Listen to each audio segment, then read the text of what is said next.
Wow, मजा आ गया दोस्तों। आज एक दफा फिर मैच देखने का। भाई कमाल के मैचेस जा रहे हैं पिंडी स्टेडियम में।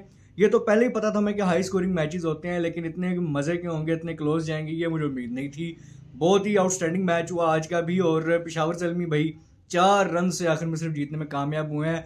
मुल्तान सुल्तान्स भाई बिल्कुल भी डिजर्व नहीं थे करते इतना करीब आना, लेकिन hats off to Iftikhar Ahmed भाई, इफ्ती मेनिया। इतनी कोशिश कर दी उसने भाई कि मैच जिता दें। सिर्फ एक हिट सिर्फ अवे थे कि मैच जिता रहे थे अपनी टीम को, सिर्फ वो एक चीज़ जो है मिस हो गई और 4 रन से पेशावर ज़ल्मी मैच जीत गया। पूरी कोशिश कर दी भाई चाचू ने कि मैच जिता दे मुल्तान को। अवाम पेशावर और बाबर बाबर के नारे लगा रही थी, लेकिन इफ्ती मानिया किसी और मूड में ही था। कोशिश पूरी की उसने, लेकिन दूसरे एंड से सपोर्ट यकीनन नहीं थी उसके लिए हमेशा की तरह। जॉर्डन ने आखिर में कोशिश ज़रूर की, लेकिन इन दी एंड मुल्तान जो है वो कामयाबी हासिल नहीं कर सका। पेशावर ज़ल्मी ने भाई काफ़ी अच्छी परफॉर्मेंस दी आज। ओवरऑल वैसे मैं बात करूं तो काफ़ी चीज़ों में बेहतरी भी नज़र आई उनके। और इस सीज़न में तो वो मुल्तान की क्रिप्टोनाइट भी साबित हो रहे हैं कि दो दफ़ा मुकाबला हुआ और दोनों दफ़ा पेशावरी मैच ले गया। बाबर आजम ने भाई 60 रन लगाए हैं, उम्दा किस्म के। एक दफ़ा फिर फॉर्म आई है बॉबी की वापस। 394 रन बना के भाई टॉप स्कोरर भी जा रहे हैं टूर्नामेंट के, और कमाल की भाई इनिंग्स खेल रहे हैं। आज भी बहुत उम्दा स्टार्ट था साइम का और बाबर का। 84 रन की पार्टनरशिप लगाई और साइम ने भी अच्छे 46 रन किए। उसके बाद थोड़ा मुश्किलात का शिकार हुए, क्योंकि साइम के गिरने के बाद जो सुल्तान ने कम बैक किया, क्योंकि टोटल जो लग रहा था कि 240-50 तक जाएगा, उसको 205 तक महदूद किया। वो भी आखिर में पावल और आमिर जमाल की मेहरबानी थी कि भाई उन्होंने कुछ अच्छी शॉट्स खेले और 205 तक पहुंचाया, वरना 180-90 तक रोकने में कामयाब हो रहा था मुल्तान। इन दी एंड भाई फिर भी मुल्तान की जो बॉलिंग की जीत थी, क्योंकि इतना बड़ा जहां टोटल लगने जा रहा था उसको कंट्रोल किया। और उसमें यकीनन उसामा मीर कमाल की परफॉर्मेंस दी भाई। उस बंदे ने लीडिंग विकेट टेकर बन गए टूर्नामेंट के। 3 विकेट्स उसके नाम रही और तीनों ही जो है वो टॉप ऑर्डर बल्लेबाजों की विकेट ली उसने। और उसके अलावा 2 जो है क्रिस जॉर्डन के नाम रही विकेट्स।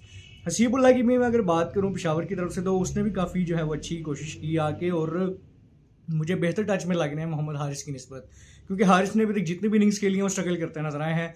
और हसीबुल्ला को 3 जो है इनिंग्स में मौका मिला, एक में वो नाकाम रहे, लेकिन 2 में उन्होंने 30+ रन किए और काफ़ी जो है वो कंट्रोल लगे उन दोनों ही इनिंग्स में। तो काफ़ी अच्छी इनिंग्स उनकी तरफ से भी आ रही हैं, और काम करते रहे अपने ऊपर तो यकीनन से भी बेहतर हो जाएंगे। अब मैं दूसरी तरफ पेशावर की बॉलिंग की जब बात करूं, तो कोशिश उन्होंने अच्छी की।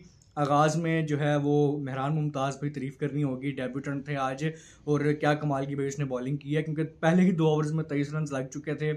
एक कह लें कि आउटस्टैंडिंग स्टार्ट मिल चुका था मुल्तान को, लेकिन मेहरान मुमताज़ ने ब्रिलियंट बॉलिंग की और काफ़ी ब्रेक लगाया वहाँ पे। विकेट्स जो हैं वो 2 से 3 हो सकती थी, लेकिन एज़ यूजुअल पेशावर ने मिस फील्डिंग की भाई और कैचेस ड्रॉप किए। मैं कहूँगा कल वाले उस बच्चे से सीख लें भाई। एक दफ़ा उसको मनरो ने समझाया और उसने एक दफ़ा कैच पकड़ लिया, और एक हमारे बेशरम फील्डर्स हैं पाकिस्तानी। तो आज भी 3 से 4 कैचेज जो हैं वो सिर्फ पेशावर के कैंप से ही ड्रॉप हुए, लेकिन जो पकड़े वो काफ़ी उम्दा भी पकड़े। जैसे आसिफ अली ने बाउंड्री पे कैच पकड़ा, वो बहुत शानदार था, लेकिन 2-3 कैचेज जो हैं वो ड्रॉप हुए और मेहरान मुमताज़ को उसने कॉस्ट किया। लेकिन ओवरऑल अच्छे फिगर के साथ उसने एंड किया भाई। 1 विकेट मिली और रन्स भी काफ़ी कम कंसीड किए। उसके अलावा नवीन उल हक ने काफ़ी अच्छी बॉलिंग की। आमिर जमाल भाई पिछले 24 घंटे उससे तो बड़े शानदार गए हैं। कल के दिन बैटिंग बड़ी उम्दा की उन्होंने, आज बॉलिंग बहुत शानदार की। आखिरी ओवर में थोड़े कॉस्टली हो गए थे, लेकिन ओवरऑल बहुत जो है वो बढ़िया बॉलिंग की उन्होंने भी।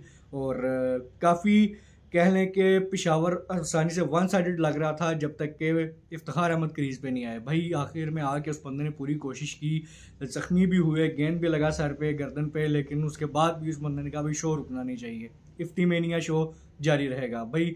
60 रन की क्विक इनिंग खेली उस बंदे ने भाई, 6 छक्के लगा दिए और 5 चौके लगाए अपनी इनिंग्स के अंदर, और बहुत ही कह लें कि आउटस्टैंडिंग इनिंग्स थी। आखिर में सिर्फ 4 रन से पेशावर को ही जीत मिली है। अगर दूसरे एंड से 1-2 हिट अगर लग जाती, ऐसा मलान काफ़ी स्लो रहे या तैयब ताहिर ने चले एफर्ट की लेकिन उस तरह स्कोर नहीं कर सके, ये अगर थोड़ा बहुत दूसरे एंड से हो जाता तो बहुत कह लें कि आप क्लोज मार्जिन से वैसे ये विक्ट्री मिली है पेशावर ज़ल्मी को। लेकिन इन दी एंड विक्ट्री जो है वो विक्ट्री ही काउंट होगी। और तो 9 पॉइंट्स के साथ अब तीसरे नंबर पे आ चुकी है पेशावर ज़ल्मी की टीम पॉइंट्स टेबल के ऊपर, कोयटा ग्लैडिएटर्स के बाद। तो काफ़ी जो है वो मच नीडेड विक्ट्री थी जो रिक्वायर्ड थी, पेशावर ज़ल्मी को उनको मिली आज। और बाबर की जो है वो टीम, अब काफ़ी चांसेस लग रहे हैं कि वो अगले राउंड में क्वालिफाई करेंगे, लेकिन अभी भी कुछ मैचेस बाकी हैं और कुछ भी हो सकता है। तो होपफुल ही हूँ वैसे तो मैं कि पेशावर की टीम जब आगे जाए, क्योंकि बाबर की वजह से हम तो भाई सपोर्ट कर रहे हैं पेशावर को, लेकिन जो भी टीम की अच्छा खेलेगी एंड दी एंड जो है वो उसी के चांसेस आगे जाने के ज़्यादा बनेंगे। तो मुझे अब दें इसी के साथ इजाज़त है, आप मिलेंगे हम आपसे अपनी अब अगली वीडियो में। तो तब तक के लिए अपना ढेर सारा ख्याल रखें, हमें दुआ में याद रखें। See you guys in the next video, take care, अल्लाह हाफिज़।